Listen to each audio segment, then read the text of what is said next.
নমস্কার dear friends, আমি নাইমা সরকার। PSSM ত্রিপুরার পর্দায় সবাইকে স্বাগত জানাচ্ছি ওয়ান্স অ্যাগেন। শ্রদ্ধেয় পত্রিজিকে অসংখ্য ধন্যবাদ দিয়ে শুরু করছি, কারণ তারই লেখা একটি বই এনলাইটেনমেন্ট অন নো ডেথ, মানে মৃত্যু নেই, হ্যাঁ, অপূর্ব সুন্দর একটি প্রবন্ধ যিনি আমাদেরকে উপহার দিয়েছেন। সেই পত্রিজিকে আবারও অসংখ্য অসংখ্য শ্রদ্ধা এবং ভালোবাসা দিয়ে শুরু করছি, কারণ তার জন্যই কিন্তু আমরা চমৎকার এই মেসেজটি জানতে পারছি। কি মেসেজ? মেসেজটা হচ্ছে মৃত্যু নেই। আশা করি আপনারা পর্ব 1, 2 এবং 3টা অলরেডি দেখে ফেলেছেন। পর্ব 4-এ চলে এসেছি এবং এখন কিন্তু মৃত্যু নিয়ে আমাদের একেবারেই ভয় নেই। আমাদের মৃত্যু নিয়ে যে ভয়টা ছিল মনের মধ্যে, সেটা কিন্তু একেবারে কেটে গেছে। এবং আমরা কিন্তু এখন মৃত্যুকে ভয় নয়, বরং আমরা সেলিব্রেট করতে শিখেছি, মানে মৃত্যুকে উদযাপন করতে শিখেছি। তো চলুন বন্ধুরা, আমরা দেরি না করে আমরা অসম্ভব সুন্দর কয়েকটি মেসেজ শুনে আসি। আমরা প্রথমে যে মেসেজটি শুনবো, আম, কার মেসেজটি শুনবো? আমরা আসলে রসিকা দেশপান্ডে, যিনি নেদারল্যান্ডস থেকে তিনি এই চমৎকার মেসেজটি দিয়েছেন, তিনি বলেছেন, মানে কোটেশনে তিনি বলেছেন যে আমরাই সবকিছু এবং সবকিছু আমাদের মধ্যেই আছে। কি আছে অ্যাকচুয়ালি এই মেসেজের মধ্যে? শুনতে হলে আমাদের সাথেই থাকতে হবে, এবং আমরা যখন শুনবো পড়বো আমাদের জ্ঞানও কিন্তু আরো অনেক বৃদ্ধি হবে। তো চলুন বন্ধুরা, রসিকা দেশপান্ডে এই চমৎকার মেসেজটি আমরা একটু শুনে আসি। তিনি বলেছেন যে আমি সব সময় মানুষের জন্ম, ভালো মন্দ কর্ম এবং মৃত্যুর অভিজ্ঞতা সম্পর্কে আরো জানতে পেরেছি। মানে রসিকা দেশপান্ডে অনেক অনেক একটা ইন্টারেস্টেড ছিল তার মনের মধ্যে, যে আসলে মানুষের জন্ম, মানুষের ভালো মন্দ কর্ম এবং মৃত্যুর পরে কি হয় এটা নিয়ে। আই এম শিওর আপনাদেরও কিন্তু জানার অনেক ইচ্ছা আছে, আমারও কিন্তু ছিল। কিন্তু এই প্রবন্ধটি পড়ার পরে আমি অনেক অনেক কিছু জানতে পেরেছি। আই এম 100% শিওর আপনারা কিন্তু জানতে পারছেন, ওকে?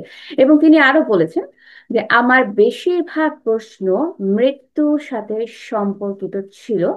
মানে কিরকম সম্পর্কিত ছিল? তিনি বলতে চেয়েছেন যে আমাদের মৃত্যুর পর কি হয়, হুম, আমরা কোথায় যাব, এবং পুনর্জন্ম কি আদৌ সম্ভব?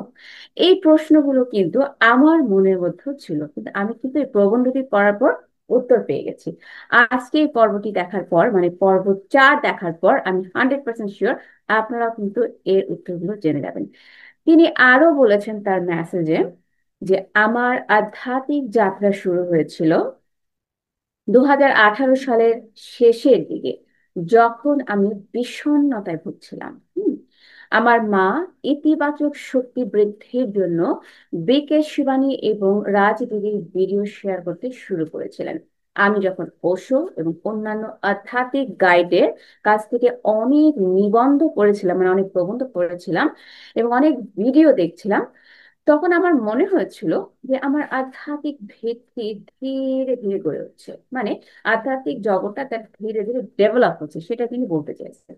এবং তিনি আরো বলেছেন যে 2021 সালের মার্চ মাসে আমি PSSM সিরিজ আত্মা কি যাত্রা, এই প্রবন্ধ থেকে, মানে এটির মধ্যে একটি ভিডিও দেখেছিলাম এবং পত্রিজি এবং PSSM এর সাথে পরিচিত হয়েছিলাম। তিনি তার মেসেজে আরো বলেছেন যে ধ্যান শুরু করার সাথে সাথে আমি ধীরে ধীরে আমার শ্বাস প্রশ্বাসের চিন্তা ভাবনা সম্পর্কে সচেতন হয়ে উঠি। আর একটা কথা খেয়াল রাখবেন যে তিনি যখন ধ্যান করা শুরু করে, তিনি কিসের প্রতি সচেতন হওয়া শুরু করেন? মনে রাখবেন, তিনি তার শ্বাস প্রশ্বাসের প্রতি সচেতন হতে শুরু করেন, which is very important, ওকে?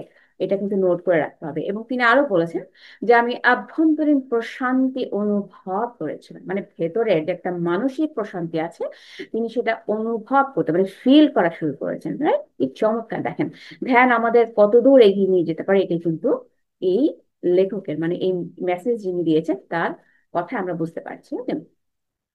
তিনি আরো বলেছেন যে আমার শরীর ও মন আবর্জনা মুক্ত করতে শুরু করে এবং নতুন তথ্যের জন্য জায়গা তৈরি করে নিতে সাহায্য করে। আমি আত্মার পাঠ এবং আত্মার উদ্দেশ্য, আত্মার পরিকল্পনা এবং একজন যোগীর আত্মজীবনী বইগুলো পড়েছি। হুম, আমি একজন চিরন্তন আত্মা, একটি চিরন্তন সত্তা যা সময় এবং পদার্থ দ্বারা সীমাবদ্ধ নয়। খেয়াল করবেন, আমরা কিন্তু কোনো কিছু দ্বারা সীমাবদ্ধ নই, আমরা কিন্তু একটি চিরন্তন সত্তা, ইটার্নাল একটা বিং কিন্তু। okay? এবং তিনি আরো বলেছেন যে অনেক গুরুর ধ্যান এবং জ্ঞান এবং অভিজ্ঞতা শুনে আমি সত্যের সাথে একাত্ম হয়ে ওঠা সহজ বলে মনে করি। ওকে, তিনি আরো বলেছেন তার মেসেজে যে আমি অনায়াসে এই সত্যটি গ্রহণ করেছিলাম যে আমরা সবকিছু, মানে উই আর এভরিথিং, হ্যাঁ, এবং আমাদের মধ্যে কিন্তু সবকিছু আছে। ওকে, এই বিশ্বাসটি আমার আত্মবিশ্বাস এবং গ্রহণযোগ্যতা বৃদ্ধি করে। খেয়াল করেন, তিনি যখন বুঝতে পেরেছেন যে আমরাই সবকিছু এবং আমাদের মধ্যে সবকিছু আছে, এই বিশ্বাসটা কিন্তু তাকে চেঞ্জ করে ফেলে, একদম তুমুল ভাবে পরিবর্তন করে ফেলে। তো আজকের পর থেকে আপনি এবং আমি যখন এই সত্যটি জানবো, আমাদের ধ্যান ধারণা বিশ্বাসে কিন্তু তুমুল পরিবর্তন হবে, আমাদের আত্মবিশ্বাস বৃদ্ধি পাবে। ওকে, তিনি মেসেজে আরো বলেছেন যে আমি এখন এই ধারণার সাথে একমত যে মৃত্যু কেবল আমাদের জৈবিক ব্যবস্থার সাথে ঘটে। তিনি আরো বলেছেন আমরা এখানে ইচ্ছা মতো আধ্যাত্মিক জ্ঞান অর্জনের জন্য এসেছি। তো আমরা আসলে এই দুনিয়াতে, এই পৃথিবীতে কেন এসেছি? আধ্যাত্মিক জ্ঞান অর্জনের জন্য, সেটা কিন্তু খেয়াল রাখতে হবে। ওকে, তিনি বলেছেন, আরো বলেছেন, দেখেন, মৃত্যুকে বোঝা এবং চিন্তা করা আমাদের শারীরিক শরীরকে শক্তিশালী করে এবং পৃথিবীতে আমাদের বাসস্থান যে ক্ষণস্থায়ী এবং জন্ম মৃত্যু ঘটে, এটার যে একটা ক্রিয়া এবং প্রতিক্রিয়া আছে, সেই চক্রটারই কিন্তু একটা ব্যালেন্স সাধন করে, তিনি এটা বলেছেন। তার মেসেজে আমরা আরো জানবো, তিনি বলেছেন যে যখন আমরা আমাদের প্রকৃত আত্মাকে একটি অস্থায়ী বিশুদ্ধ চেতনা হিসেবে জানতে পারি, তখন আমরা বুঝতে পারি যে আমরা সেই চেতনা যা সমস্ত অস্তিত্বের মধ্যে ছড়িয়ে আছে। আমরা কিন্তু সব কিছুর মধ্যে ছড়িয়ে আছি, আমরা শুধু একক একটা বিং নই কিন্তু, সেটা তিনি বলছেন। আশা করি আমি যে মেসেজগুলো পড়ছি আপনাদের বোঝার, আপনারা বুঝতে পারছেন এবং একটু সহজ করে বলার চেষ্টা করছি। তিনি তার মেসেজে আরো বলেছেন আমরা মারা যাওয়ার পরে এবং অন্যদিকে চলে যাওয়ার পরে, মানে ওপারে চলে যাওয়ার পরে আমাদের ভুলের জন্য আমাদের বিচার হয় না, মানে বিচার করা হয় না কিন্তু। কখন? আমরা যখন মরে যাই, অন্য জগতে চলে যাই, আমাদের কিন্তু আর বিচার হয় না। আমরা কেবল একটি নাটকের অভিনেতা বা অভিনেত্রী, এবং যখন আমাদের ভূমিকা, মানে নাটকটা শেষ হয়ে যায়, তখন কি করে? তখন সবাই আমাদের অভিনয়ের প্রশংসা করে। তার মানে আমরা কিন্তু এই দুনিয়াতে শুধু অভিনয় করতে এসেছি, নাটক করতে এসেছি। আপনি এবং আমি কিন্তু actor and actress only, nothing else. Okay, তারপরে তিনি মেসেজে বলেছেন যে আমরা আমাদের স্মৃতি পুনর্বিবেচনা করি এবং আমাদের আত্মার নির্দেশকদের সাথে আমাদের জীবনকাল পর্যালোচনা করি এবং তাদের জিজ্ঞাসা করি যে আমাদের কর্মগুলি সঠিক ছিল না ভুল। মানে আমরা যখন ওই জগতে চলে যাই মৃত্যুর পরে, তখন কিন্তু আমাদের যে নির্দেশক আছে, গাইড আছে, তাদের সাথে আমরা কিন্তু আলোচনা করি যে আমরা যে কাজগুলো করেছি ঠিক ছিল কিনা, আমাদের কর্মগুলো সঠিক ওয়েতে ছিল কিনা, সেটা কিন্তু আমরা ডিসকাস করি, সেটা বলার চেষ্টা করছি। এবং খেয়াল করবেন যে তিনি বলেছেন যে আমরা যে কর্মগুলি করি সেগুলি কি ভুল ছিল, হ্যাঁ, নাকি কিছুই ভুল ছিল না, এটা তিনি বলার চেষ্টা করছেন। এবং গুরুত্বপূর্ণ বিষয় হলো যে আমরা কি অভিজ্ঞতা অর্জন করেছি এবং এই নতুন জ্ঞান দিয়ে আমরা আসলে কি করবো। ওকে, তিনি আরো তার মেসেজে যে গুরুত্বপূর্ণ কথাটি বলেছেন সেটি হচ্ছে যে আমরা 4 রাজ্য সম্পর্কে জানবো এখন। হ্যাঁ? তিনি বলেছেন যে আমি 4 রাজ্য সম্পর্কে শিখেছি, 4টি রাজ্য সম্পর্কে তিনি শিখেছেন। হ্যাঁ, তিনি আরো বলেছেন যে আমি এখন বুঝতে পারি যে সব কিছুতেই জীবন আছে, আমাদের সকল জীবনের প্রতি শ্রদ্ধা এবং কৃতজ্ঞতা প্রকাশ করা উচিত। আমি এখনো অনেক কিছু শিখছি, যেমন জ্যোতিষ ভ্রমণ, 3টি দেহ, মানে মানসিক, শারীরিক এবং জ্যোতিষ, পুনর্জন্ম, আত্মহত্যা, আত্মা গোষ্ঠী এবং 7টি রাজ্য। খেয়াল করেন, তিনি এতগুলো সাবজেক্ট সম্পর্কে কিন্তু এখনো তিনি একটা লার্নিং প্রসেসের মধ্যে আছে। ওকে, তিনি যে চমৎকার মেসেজটা দিয়েছেন সেটা হচ্ছে যে শেখার মাধ্যমে এই সমস্ত ধারণা সম্পর্কে আমি আধ্যাত্মিক জ্ঞানার্জনের পথে এগিয়ে যাচ্ছি। জ্ঞানার্জন আপনাকে দেওয়া হয় না, তাহলে কি করা হয়? এটি আপনার মধ্যে একটি ক্রমবর্ধমান প্রক্রিয়া মাত্র। খেয়াল করবেন, এটা কিন্তু একটা প্রক্রিয়া মাত্র, এটা কিন্তু মানে কাউকে দিয়ে দেওয়া হয় না। আমরা শিখছি, আমরা এখানে শিখতে এসেছি। ওকে, অলরাইট, এখন আমরা আরেকটি চমৎকার মেসেজ শুনবো। আহ লক্ষ্মী হেজাজি, যিনি নরওয়ে থেকে বলেছেন, তার ক্যাপশনটি খুবই সুন্দর। তিনি বলেছেন যে যখন আমরা আমাদের চিন্তা ভাবনা পরিবর্তন করি তখনই কিন্তু জীবনটা অত্যন্ত সুন্দর হয়ে ওঠে। খেয়াল করবেন, আমাদের চিন্তা ভাবনা কিন্তু পরিবর্তন করতে হবে, তাহলে কিন্তু আমাদের জীবনটা আরো সুন্দর করে সাজিয়ে আমরা তুলতে পারবো। ওকে, তো চলুন বন্ধুরা, আমরা শুনে আসি যে তিনি আসলে কি মেসেজ দিয়েছেন আমাদের। তিনি বলেছেন যে এই কোভিড মহামারীতে অনেক মানুষ মারা যাচ্ছে, এটি দেখতে এবং শুনতে খুবই বেদনাদায়ক। হুম, আমি মৃত্যু নিয়ে ধারণার গুরুত্ব এবং আভ্যন্তরীণ শক্তি অর্জনের প্রয়োজনীয়তা বুঝতে পেরেছি। এখন শিখেছি যে মৃত্যু একটি উদযাপন, মানে মৃত্যু কোনো ভয়ের কিছু নেই, মৃত্যুকে সেলিব্রেট করতে হবে। এবং তিনি বলেছেন যে আমি শান্ত এবং আরো স্বচ্ছন্দ বোধ করছি। তিনি কিন্তু ভয় পাচ্ছেন না, খেয়াল রাখবেন, তিনি তার ম্যাসেজ এটাই বলেছেন। Okay? তিনি আরো বলেছেন যে এই পৃথিবীতে প্রবেশ এবং প্রস্থান করা আত্মার পরিকল্পনা। হ্যাঁ, মানে আমরা এই পৃথিবীতে আসবো এবং যাবো, এটা কিন্তু আমাদের সোলের একটা পরিকল্পনা। তো আমাদের এখানে ভয়ের কিছু নেই, মন খারাপের কিছু নেই। হ্যাঁ, বা একদম আমরা যে মেন্টাল একটা ডিপ্রেশনে ভুগি, এগুলো করার কিন্তু কিচ্ছু নেই, বরং আমরা সেলিব্রেট করবো। প্রত্যেকটা মুহূর্তকে আমি সেলিব্রেট করার চেষ্টা করবো। তিনি আরো তার মেসেজে বলেছেন যে আমার পরিবারও কোভিড দ্বারা প্রভাবিত হয়েছিল। আমার ধ্যান অনুশীলন এবং আধ্যাত্মিক শিক্ষার জন্য ধন্যবাদ। আমি কোনো মানসিক আঘাত ছাড়াই পরিস্থিতি পরিচালনা করতে সক্ষম হয়েছি। দেখেন, এই যে মানসিক আঘাত ছাড়াই তিনি যে তার আশেপাশের যে পরিবেশটা তিনি ক্যাপচার করতে পেরেছেন, কেন? ধ্যান অনুশীলনের জন্য, ধ্যানের জন্য। কারণ ধ্যানটা কিন্তু আপনার মনকে কাম ডাউন করবে, শান্ত করবে, স্থির করবে। তো আমাদের প্রত্যেককে কিন্তু ধ্যান অনুশীলন করতে হবে, তাহলে কিন্তু আমাদের মধ্যে থেকে ভয়টা কিন্তু কি হবে, কেটে যাবে। ওকে, তিনি আরো বলেছেন যে আমার সারা জীবন অনেক আধ্যাত্মিক অভিজ্ঞতা হয়েছে। যাই হোক, তিনি আরো বলেছেন যখন এই ঘটনাগুলো ঘটেছিল তখন আমার প্রয়োজনীয় সচেতনতার অভাব ছিল। এবং তাই সেগুলো চিনতে ব্যর্থ হয়েছিলাম। হ্যাঁ, তিনি চিনতে ব্যর্থ হয়েছিলেন এই কারণে, কারণ তার অভিজ্ঞতা, তার এক্সপিরিয়েন্স, তার প্র্যাকটিক্যাল এক্সপিরিয়েন্সের অভাব ছিল, সেই জন্য কিন্তু তিনি সেগুলো ক্যাচ করতে পারেননি। তিনি আরো বলেছেন এই পাঠ এবং অন্যান্য গুরুদের কাছ থেকে অভিজ্ঞতা শোনার মাধ্যমে আমি সচেতনতা অর্জন করেছি, অ্যাওয়ারনেস এসেছে আমার মধ্যে, তিনি এটা বলেছেন।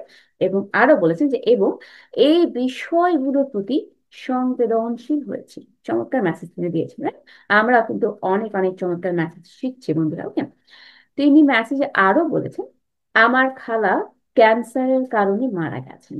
হুম, বিদেশে থাকার কারণে আমি তাকে তার শেষ জীবনে দেখতে পারিনি। মানে তার শেষের দিনগুলো আমি দেখতে পারিনি তাকে। তাকে বিদায় জানাতে না পারার জন্য আমার খুব খারাপ লাগছিল। তারপর তিনি কি করলেন দেখেন, তারপর এক রাতে সে আমার স্বপ্নে এসে তার 11তম দিনের অনুষ্ঠানের জন্য আমাকে আমন্ত্রণ জানালো। ওকে, সে আমাকে হলদি এবং কুমকুম দিল। সেই স্বপ্নে আমি তার মুখ দেখতে পেলাম না। হুম, তার পুরো শরীর সাদা আলোর মতো জল করছিল, কিন্তু আমি অনুভব করতে পারছিলাম যে কতটা সুন্দর, উদ্যমী এবং খুশি ছিল সেই আত্মাটি। আমি তার শারীরিক জীবনে কখনো তাকে এত খুশি এবং সুন্দর দেখিনি। দেখুন, তিনি যখন জীবিত ছিল তখন কিন্তু তাকে এতটা সুন্দর লাগেনি যতটা সুন্দর লেগেছিল তার মৃত্যুর পরে। একদম সাদা আলোর মতো চকচক জল করছিল। এটাই তিনি বোঝানোর চেষ্টা করছে যে আমরা মারা যাবো, আমরা সকলেই মারা যাবো। কিন্তু আমাদের ভয়ের কিছু নেই, এটা একটা প্রসেস মাত্র। আমরা কিন্তু আবার দুনিয়াতে ফেরত আসবো। ওকে, এটাই কিন্তু মেইন মেসেজ। তো চলুন বন্ধুরা, তিনি আরো কি বলেছেন সেটা জানি। তিনি বলেছেন 2 মাস পর আমার নানিও মারা যান। তিনি আমার কাছে দ্বিতীয় মায়ের মতো ছিলেন এবং আমরা খুবই ঘনিষ্ঠ ছিলাম। যদিও তার মৃত্যুর সময় আমি শারীরিকভাবে তার সাথে থাকতে পারিনি, তবু আমি তাকে আমার প্রতিদিনের প্রার্থনায় রেখেছিলাম। বৈকুণ্ঠ সাধনের মানে মৃত্যুর 16তম দিনে আমি সিদ্ধান্ত নিলাম যে আমি তার পছন্দের সবকিছু রান্না করে তাকে উৎসর্গ করবো। ওকে, তখন তিনি যেটা করলেন, যে তিনি কি করেছেন দেখেন, তিনি বলছেন যে আমি ফুল, রুটি, রাস্ক, লেবু ভাত এবং সাম্বার তৈরি করি। রাত 11টা নাগাদ আমি ক্লান্ত হয়ে পড়েছিলাম, এবং আমি ঘুমাতে যাই। কিছুক্ষণ পর আমি আমার দাদিকে বলতে শুনলাম, কি বলছে, তার দাদি কি বলছে, শুনুন শুনে আসি। তিনি বলছেন যে তুমি তুরের ডাল ভিজিয়ে রাখনি। আমি তৎক্ষণাৎ ঘুম থেকে উঠে তার কথা মতো কাজ করলাম। দেখেন, দাদির প্রিয় জিনিস কিন্তু তিনি মানে তৈরি করছেন, কিন্তু একটা জিনিস তৈরি করতে ভুলে গিয়েছিলেন। সেটাও কিন্তু দাদি মেসেজ দিচ্ছে যে তুমি এই জিনিসটি ভুলে গেলে, মানে তুমি তুরের ডাল ভিজিয়ে রাখতে ভুলে গেলে। হ্যাঁ, তো তখনই কিন্তু তিনি তৎক্ষণাৎ কি করেছেন, ঘুম থেকে উঠে তার কথা মতো তিনি কাজটি করেছেন তাকে খুশি করার জন্য। তখন যেটা হয়েছে, তিনি বলেছেন যে আমার দাদি গুড় এবং তরমুজ দিয়ে তৈরি পুরনো পুরান পলি মিষ্টি খেতে চেয়েছিলেন, কিন্তু তার জীবদ্দশায় কেউ তাকে তা দেয়নি। সারা রাত তার উপস্থিতি অনুভব করলাম। কয়েকদিন পর আমি আরেকটি স্বপ্ন দেখলাম। আমার দাদির মুখ উজ্জ্বল হয়ে উঠল, মানে একটা হ্যাপিনেস চলে এসেছে তার মানে ফেসে। এবং তিনি আরো বলেছেন যে তিনি অত্যন্ত খুশি এবং উদ্যমী ছিলেন। আমি তার শারীরিক জীবনে তাকে এত খুশি কখনো দেখিনি। স্বপ্নে তিনি আমাদের পারিবারিক বন্ধুকে লাউ তরকারির একটি থালা পরিবেশন করছিলেন, কিন্তু আমার কাছে নয়।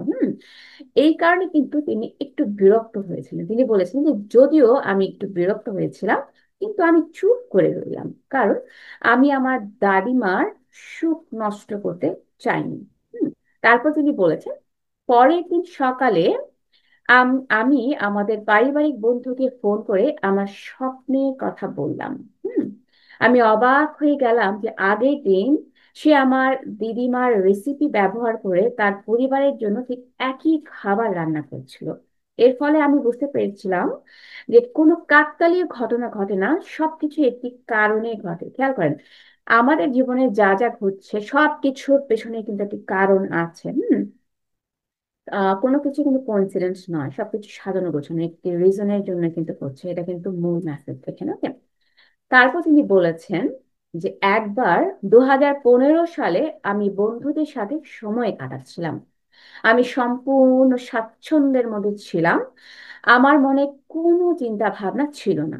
হঠাৎ আমি ঘুমিয়ে পড়লাম এবং ঘুম থেকে উঠতে আমার প্রায় 30 মিনিট সময় লেগেছিল। সেই 30 মিনিটের মধ্যে আমার মনে হয়েছিল যেন আমি উচ্চতর জগতে চলে গেছি, মানে অন্য একটা জগতে তিনি চলে গেছেন এবং তারপর ফিরে এসেছেন।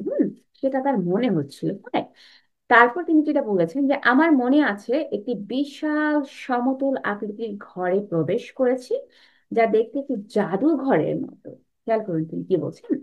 তিনি কি করলেন তারপর, তিনি সেখানে প্রবেশ করলেন। হ্যাঁ, চলুন আমরা শুনে আসি সেই ম্যাসেজটি। তিনি বলছেন যে সেখানে আমি বড়, সম্ভবত 8 ফুট লম্বা এক ছবির ফ্রেম দেখেছি।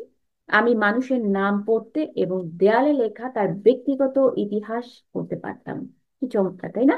তিনি কিন্তু দুনিয়ার জগতে নিয়ে চলে গেছেন অন্য জগতে, ওখানে গিয়ে কিন্তু তিনি মানুষের ব্যক্তিগত ইতিহাস পড়া শুরু করেছেন। চমৎকার। ওকে, তারপর তিনি বলেছেন যে আমি সেই জায়গার প্রকৃতি এবং আমার ভ্রমণের কারণ সম্পর্কে খুব বিভ্রান্ত ছিলাম।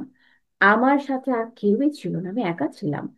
হঠাৎ কেউ একজন এসে আমাকে বলল, তুমি এখানে কেন? হ্যাঁ, তিনি যেহেতু একা ছিলেন, আশেপাশে কেউ ছিল না, হঠাৎ করে কেউ একজন এসে তাকে বললো যে তুমি এখানে কেন, কি করছো তুমি?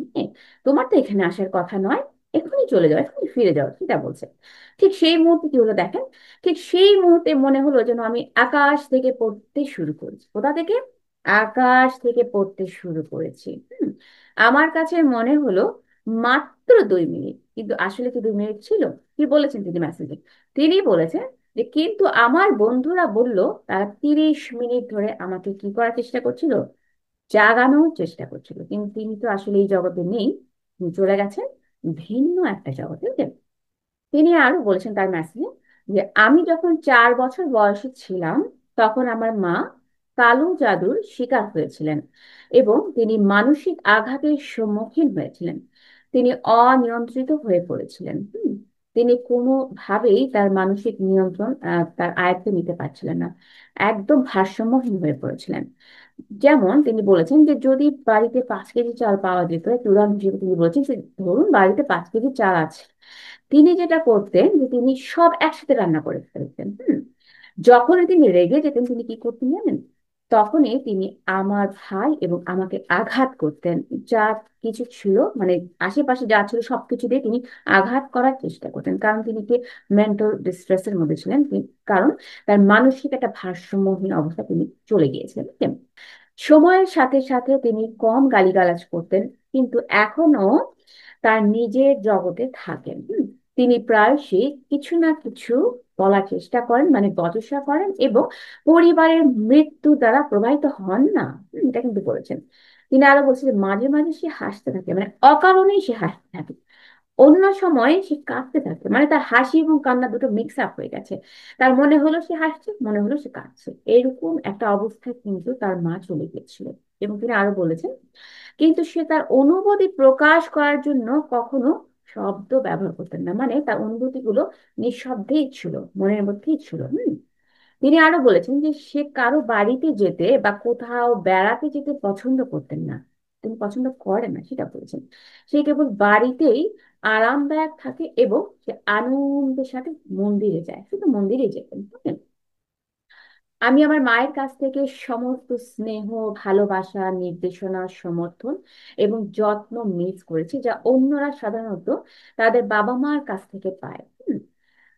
তারপর তিনি বলেছেন তার মেসেজে যে তবে ধ্যানে প্রবেশ করার পর এবং আত্মা সম্পর্কে জানার পর আমি এখন বুঝতে পারছি যে আমার মা একজন মহান আত্মা। দেখুন, তিনি ধ্যানে প্রবেশ করার আগেও কিন্তু তার যে মেন্টাল কন্ডিশনটা, তার যে জ্ঞানের নলেজটা কিন্তু এরকম ছিল না। কিন্তু তিনি যখন ধ্যান করা শুরু করেছে, ধ্যানে প্রবেশ করেছে, তার জানার মধ্যে, মানে তার জানার মধ্যে কিন্তু একটা বিশাল পরিবর্তন চলে এসেছে। এবং তিনি জানতে পারলেন যে তার মা সাধারণ একজন আত্মা নন, তার মা হচ্ছেন মহান একজন আত্মা। সেটা কিন্তু তিনি তার মেসেজে বলেছেন।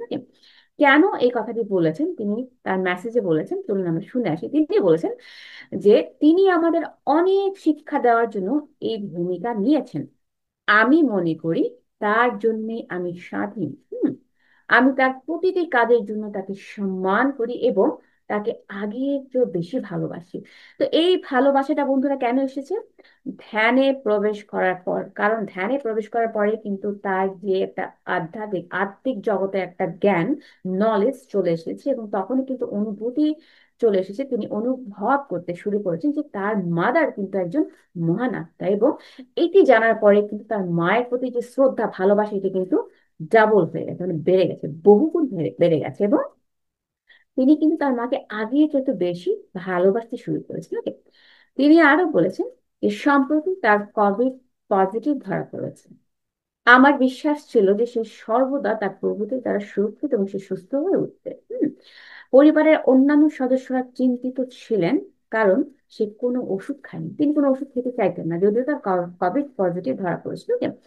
তিনি ডাক্তারের, মানে কোনো ডক্টরের পরামর্শ তিনি অনুসরণ করতেন না।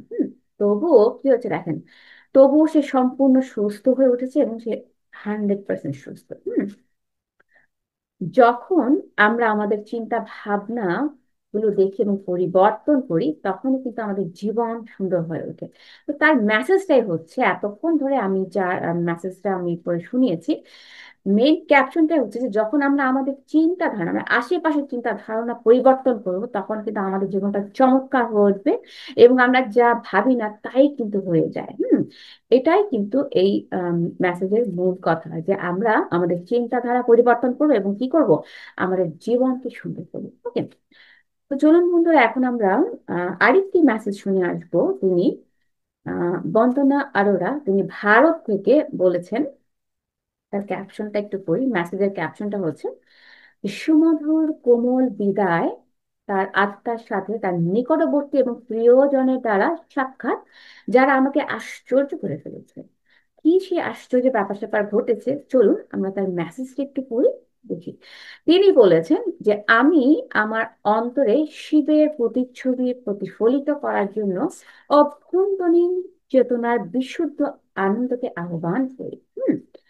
তিনি বারবার একটা রূপরেখা টানতেন, শিবহোম শিবহোম এটা বলে তিনি জপ করতেন। হ্যাঁ, তিনি আরো বলেছেন যে আমার যাত্রা শুরু হয়েছিল একটি সাধারণ অস্পষ্ট জীবন যাপনের সময়, যেমন এই পৃথিবীর দৈর্ঘ্য এবং প্রস্থ জুড়ে লক্ষ লক্ষ অন্যান্য মানুষ।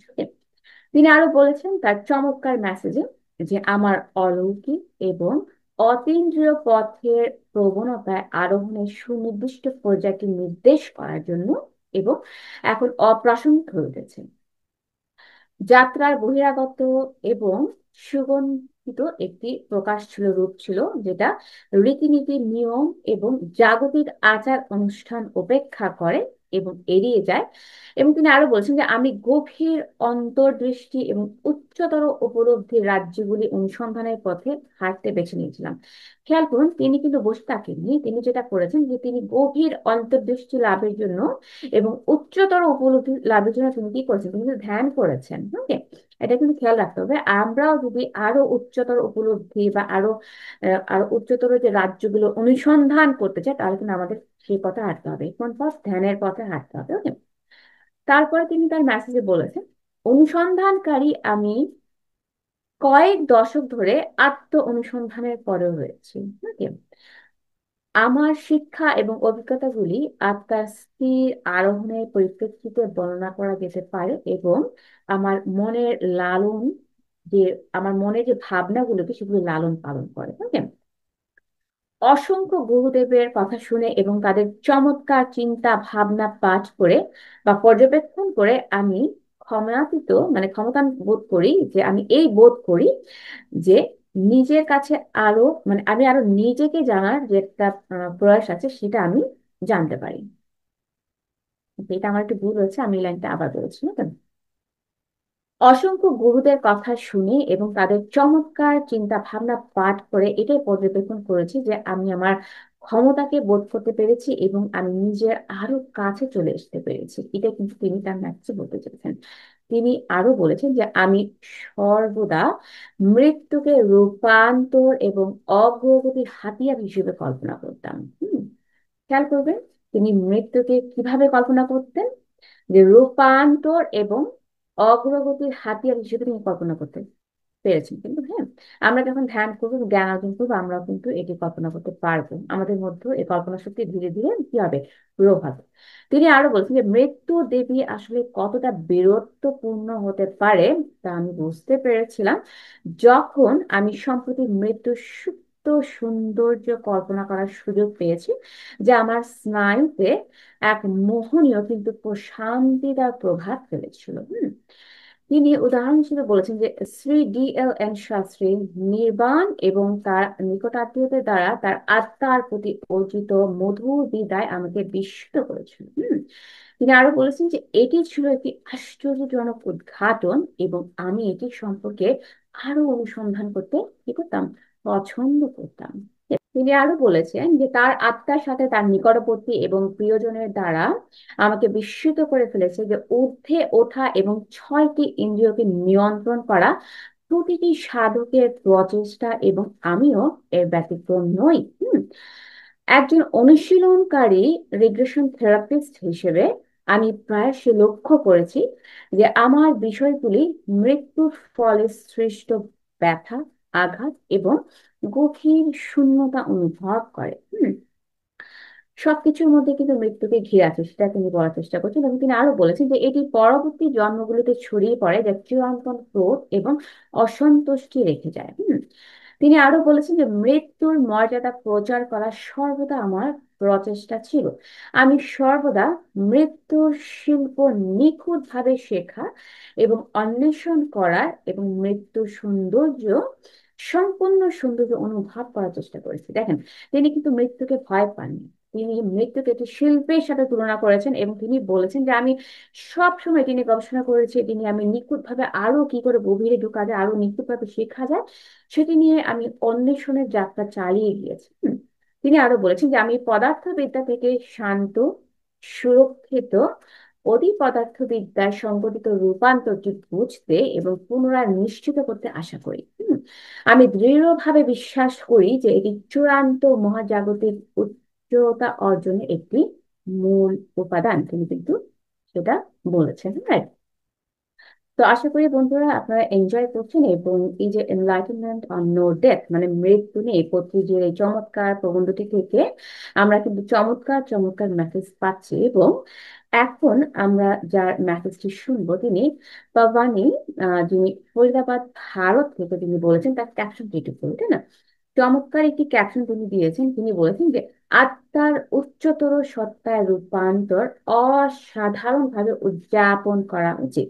হ্যাঁ, এই যে আমরা যেটা দেহ ধারণ করে আছি, দেহটা এটা হচ্ছে একটা পোশাকের মতো, এবং আমাদের ভেতরে যে সোল আছে, আত্মা আছে, যে আত্মাটা যখন মৃত্যুর পথে ধাবিত হবে তাকে বলা হচ্ছে যে আত্মার উচ্চতর সত্তা রূপান্তর। মানে আমরা যখন মৃত্যুর পথে হাঁটবো তখন সেটিকে আমরা ভয় না পেয়ে বরং অসাধারণ ভাবে আমাদের সেলিব্রেট করা উচিত, উদযাপন করা উচিত। তো চলুন বন্ধুরা, আমি আর কথা না বাড়িয়ে আমি চলে যাচ্ছি আসলে তিনি আমাদের কি মেসেজ দিয়েছেন সেটা আমরা শুনবো। Okay? তিনি বলেছেন যে আমি দু সন্তানের মা। হুম, আমার 20 বছর বয়সী একটি মেয়ে এবং 18 বছর বয়সী একটি ছেলে আছে। এবং আমার ছেলেটি জন্মের পর থেকে একাধিক চ্যালেঞ্জ রয়েছে। জন্মের সময় কি কি চ্যালেঞ্জ আছে তিনি সেটা এক্সপ্লেন করছেন। তিনি বলেছেন যে জন্মের সময় সে কাঁদেনি। এবং তাকে পুনর্জীবিত করা হয়েছিল, এবং তিনি আরো বলেছেন মৃত্যুর মুখ থেকে রক্ষা করা হয়েছিল। ডক্টর আমার স্বামীকে জিজ্ঞাসা করেছিলেন যে চিকিৎসা চালিয়ে যেতে হবে কিনা। কারণ কেন কেন এটা আসলে ডক্টর জিজ্ঞেস করেছিলেন তার হাজবেন্ডকে? কারণ হচ্ছে যে বেঁচে থাকার ক্ষেত্রেও তিনি শিশুর জীবনের মান নিশ্চয়তা করতে পারেননি, যেহেতু কিছু চ্যালেঞ্জের মধ্যে দিয়ে যাচ্ছে। সেজন্য এই আহ ঝড় ঝাপটাটা এসেছে। ওকে। তিনি আরো বলেছেন তার মেসেজে যে আমি নিজে প্রসবের সময় মৃত্যুর কাছাকাছি অভিজ্ঞতার মধ্যে দিয়ে গিয়েছিলাম। আমার জিহ্বা বাঁকানো হয়েছিল এবং আমি আমার শ্বাসকষ্ট হারাচ্ছিলাম। কি বেদনাদায়ক একটা এক্সপিরিয়েন্সের মধ্য দিয়ে আসলে তিনি যাচ্ছিলেন। কি? তিনি আরো বলেছেন যে আমি এখন জানি যে ঘটনাটি আমার প্রস্থানের পছন্দগুলির মধ্যে একটি ছিল, এবং সেই সময় আমার আধ্যাত্মিক পথ প্রদর্শকরা আমাকে সর্বোত্তম পছন্দ করতে এবং আমার জীবন চালিয়ে যেতে সাহায্য করেছিল। কারা সাহায্য করেছিল? আধ্যাত্মিক গাইডেন্সরা আছে। তো আমাদেরও কিন্তু সকলের আধ্যাত্মিক গাইডেন্স আছে, তারা কিন্তু আমাদের জীবনে সবকিছু পছন্দ করতে এবং জীবন পরিচালনা করতে কি করে? সাহায্য করে। ওকে। তিনি আরো বলেছেন যেহেতু আমি অজ্ঞান ছিলাম, আমার ছেলের চিকিৎসা চালিয়ে যাওয়ার সম্পূর্ণ মানে যে সম্পূর্ণ সিদ্ধান্ত আমার স্বামীর উপর নির্ভর করতো। তিনি ডাক্তারকে ফলাফল যাই হোক না কেন চিকিৎসা চালিয়ে যেতে বলেছিলেন। অন্যদিকে ডাক্তার নিশ্চিত ছিলেন যে আমাদের ছেলের জীবনযাত্রার মান উল্লেখযোগ্যভাবে হ্রাস পাবে। তারপর কি হয়েছে দেখেন, তিনি এটাও বলেছেন যে শারীরিক দৃষ্টিকোণ থেকে আমাদের সিদ্ধান্তটি বোকামি এবং আবেগপ্রবণ বলে মনে হতে পারে, কিন্তু আধ্যাত্মিক দৃষ্টিকোণ থেকে এটি একটি ঐশ্বরিক সিদ্ধান্ত ছিল। আধ্যাত্মিক ভাবে এই যে সিদ্ধান্তটি ছিল এটি কিন্তু একটা টাফ ডিসিশন ছিল, কারণ তার জীবনটা একটা জটিল একটা প্রসেসের মধ্য দিয়ে যাচ্ছিল। যদিও আম, এটা আসলে একটা বোকামির একটা সিদ্ধান্ত মনে হবে, বাট স্পিরিচুয়াল দিকে আমরা ভাববো, আমরা যদি চিন্তা করি সেটা কিন্তু একটা ঐশ্বরিক একটা ডিভাইন একটা সিদ্ধান্ত ছিল, সেটাই তিনি বলছেন।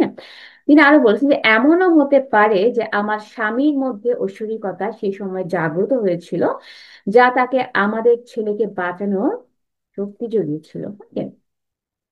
এই ঘটনার আগে আমার স্বামী এবং আমার কোনো আধ্যাত্মিক জ্ঞান ছিল না। খেয়াল করেন, ঘটনাটি কিন্তু তাদের মধ্যে আধ্যাত্মিক জ্ঞানের একটা লেভেল সেটা কিন্তু বৃদ্ধি করতে সাহায্য করেছে। এবং তিনি আরো বলেছেন যে আমার সমস্ত সত্তা দিয়ে আমি আমার স্বামীর কাছে কি করি? মাথা নত করি এবং আমাদের ছেলেকে গ্রহণ করি, এবং তার চিকিৎসা চালিয়ে যাওয়ার মাধ্যমে আমাদের পরিবারকে বাঁচানোর জন্য তার প্রতি কৃতজ্ঞতা প্রকাশ করি। এখন যেহেতু আমার আধ্যাত্মিক জ্ঞান আছে, আমি বুঝতে পারছি যে এটি কত মহান একটি সিদ্ধান্ত ছিল। ওকে। alright.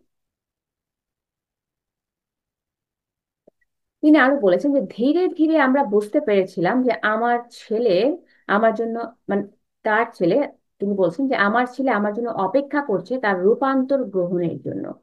সে চায় আমি বুঝতে পারি যে আমরা দেহ নই, বরং শক্তির সত্তা মাত্র। আমাদের আত্মার কোনো মৃত্যু নেই। আমার ছেলে সব সময় চেয়েছিল যে আমি সেই সত্য জ্ঞান অর্জন করি।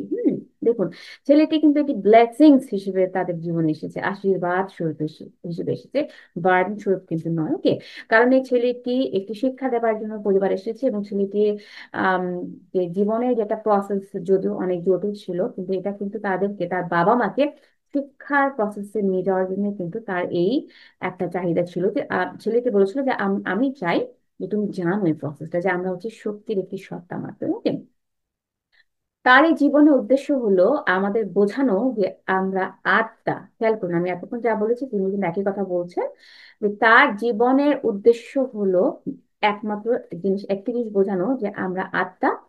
দুঃখ একটি মায়া, এবং ভয়ও কিন্তু একটি মায়া। খেয়াল রাখবেন, হ্যাঁ? তার উদ্দেশ্য হলো আমাকে সকল প্রাণীর মধ্যে তার উপস্থিতি উপলব্ধি করানো, এবং আমাকে বোঝানো যে আমি কেবল তার জন্যই নয়, বরং বিশ্বের সকলের জন্য মা হতে পারি। মানে তার ছেলে চাচ্ছিল যে সে মানে তার মা শুধু তার মা হবে না, বিশ্বের সকলের জন্য একজন এক্সাম্পল মাদার হিসেবে সে আম, পরিচিত হবে, সেটাই সে চেয়েছিল। ওকে, তবে আমি ব্যাপকভাবে ধ্যান ছড়িয়ে দেওয়ার মাধ্যম হতে পারি। ওকে, তো এই যে জ্ঞানগুলো, আধ্যাত্মিক এবং ঐশ্বরিক জ্ঞানগুলো কিন্তু এসেছে ধ্যানের মাধ্যমে, বন্ধুরা। তো আমাদের কিন্তু ধ্যানের অনুশীলন করতে হবে। ওকে, তারপরে তিনি মেসেজে বলেছেন যে আমি নিজের উপর আরো গভীর স্তরে কাজ শুরু করি। আমার মেয়ের নিজেকে ভালোবাসার আন্তরিক অনুরোধ আমাকে বুঝতে সাহায্য করেছে যে নিজেকে ঘৃণা করাও অহংকারের অংশ। অলরাইট, তো নিজেকে কিন্তু ঘৃণা করা যাবে না, তাহলে কিন্তু অহংকার চলে আসবে। যতক্ষণ না আমি নিজেকে অবমূল্যায়ন করা বন্ধ করি, ততক্ষণ পর্যন্ত আমি সর্বোচ্চ জ্ঞান অর্জন করতে পারবো না, যে মৃত্যু নেই। ওকে, খেয়াল করুন, আমি নয় খেয়াল করুন তিনি যে কথাটি বলেছে সেটি হচ্ছে যে যতক্ষণ না আমি নিজেকে অবমূল্যায়ন করা বন্ধ করি, ততক্ষণ পর্যন্ত আমি সর্বোচ্চ জ্ঞান অর্জন করতে পারবো না। তো সর্বোচ্চ জ্ঞানটি হচ্ছে কি? মৃত্যু নেই, মৃত্যু বলে কিন্তু কিছু নেই, নো ডেথ। ওকে, তিনি আরো বলেছেন যে আমার ছেলের আনন্দময় উপস্থিতি আমাকে নিজেকে এবং আমার জীবনকে অজ্ঞতা থেকে পরম সত্যের জ্ঞানী এবং দক্ষ থেকে জীবনের উদযাপনে রূপান্তরিত করতে অনেক সাহায্য করেছে। আমার ছেলের প্রতি আমার কৃতজ্ঞতা প্রকাশ করার জন্য অনুভূতি এবং শব্দগুলি পর্যাপ্তভাবে প্রকাশ করতে ব্যর্থ হয়েছে। তিনি আরো বলেছেন যে আমি এখন ধ্যান প্রচারের মহৎ উদ্দেশ্যকে সমর্থন করতে চাই। খেয়াল করুন, ধ্যান থেকে যে জ্ঞান আসে এটাই কিন্তু এই মেসেজটা কিন্তু আমরা পাচ্ছি, এবং আমরা যদি এই চমৎকার চমৎকার জ্ঞান বিভিন্ন ধরনের, বিভিন্ন লেভেলের আম, জ্ঞান অর্জন করতে চাই, তাহলে কিন্তু আমাদেরকে কি করতে হবে? ধ্যান করতে হবে, এছাড়া কিন্তু কোনো উপায় নেই। এবং যখন আমরা বুঝতে পারি যে প্রতিটি সত্তা ঐশ্বরিক, তখনই আমরা ধ্যান প্রচারের যোগ্য হয়ে উঠি। আমরা কিন্তু আমাদের যে প্রত্যেকটা সত্তা কিন্তু কি ডিভাইন, এটা কিন্তু আমাদেরকে বুঝতে হবে, তারপরেই কিন্তু আমরা ধ্যান যে প্রচার করবো সেটার অভিজ্ঞতা অর্জন করব, বা ধ্যান প্রচারের যোগ্য হয়ে উঠবো। সমগ্র বিশ্বের কল্যাণের জন্য ব্রহ্মশ্রী পত্রিকের অক্লান্ত পরিশ্রম, এবং আমার মতো যারা ঘরের চার দেয়ালের মধ্যে বাস করতো তাদের সাহায্য করছে। ওকে, পত্রিজি তিনি আরো বলেছেন যে পত্রিকার আমাদের জন্য ধ্যান, জ্ঞান এবং অহিংসা সত্য ছড়িয়ে দেওয়ার জীবনের উদ্দেশ্য পূরণ করা, এবং এত সহজ করে তুলেছেন যে এটা এখন আমরা বুঝতে পেরেছি। আমরা সকলেই তার কাছে অত্যন্ত কৃতজ্ঞ, এবং আমাদের মা, বাবা এবং সত্যের পথে একজন মশাল বাহক হওয়ার জন্য। অলরাইট, তো তিনি এখানে পত্রিকাকে ধন্যবাদ দিচ্ছেন এত চমৎকার চমৎকার মেসেজ দিয়ে তার জ্ঞানকে বিকশিত করার জন্য। এবং তিনি বলেছেন যে আমি এখন বুঝতে পেরেছি। তিনি কি বুঝতে পেরেছেন? তিনি বলছেন যে আমি এখন বুঝতে পেরেছি যে মৃত্যু বলে কিছুই নেই, এবং আত্মার উচ্চতর জগতে এই রূপান্তরটি চমৎকার ভাবে কি করা উচিত? উদযাপন করা উচিত। তো আমরা কিন্তু এখন আর বন্ধুরা মৃত্যুকে ভয় পাবো না, বরং মৃত্যুকে উদযাপন করবো। হ্যাঁ, কারণ মৃত্যু তো নেই। কারণ আমরা যে বইটা পড়ছি, শ্রদ্ধেয় পত্রিজির যে প্রবন্ধটি আমরা পড়ছি, গুরুত্বপূর্ণ প্রবন্ধটি পড়ছি, এটার নামই হচ্ছে এনলাইটেনমেন্ট অন নো ডেথ, মানে মৃত্যু নেই। তাহলে আমরা কেন ভয় পাবো? আমরা বরং এটাকে সেলিব্রেট করবো, উদযাপন। ওকে, তো বন্ধুরা, আজকে আমরা যে পর্ব 4টা আমরা শুনছি এবং যে মেসেজ গুলো আমরা জেনেছি, আপনাদের কেমন লাগলো কমেন্ট করে জানাতে ভুলবেন না। এবং শ্রদ্ধেয় পত্রীকে অসংখ্য ধন্যবাদ।